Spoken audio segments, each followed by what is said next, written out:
Rod, you know what? And I'm glad you said that about the lessons that you learn in basketball that you can apply to your life off the court. And one of the things I always tell kids, I have this concept that I call Coop's 5 Ds. Love They it. are determination, dedication, desire, discipline, and decision making.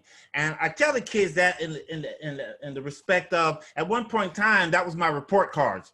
Because back in the 70s, all you had to do is just have a D just to make it to stay eligible in basketball, as opposed to now. I mean, your GPA got to be like a 4.5 or something like that. So I use those same things and adjectives like that to help.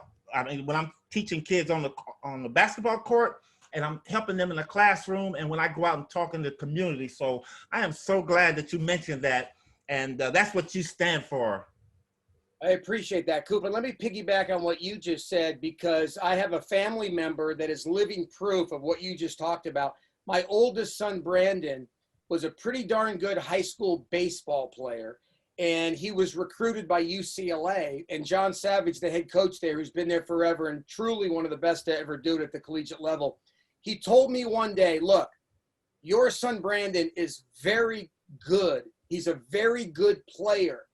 But here's why I want him on my team at UCLA.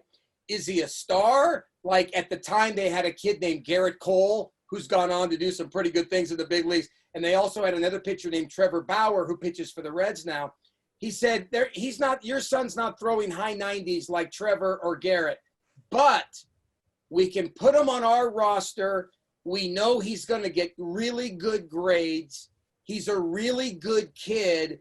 And we're never going to have to worry about him. All the parents today get so caught up into, my kid's got to play Division I. He's got to get playing time. He's got to get at bats.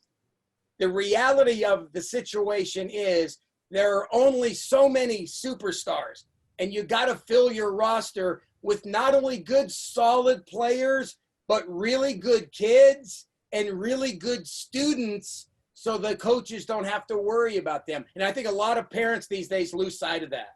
For sure, for sure.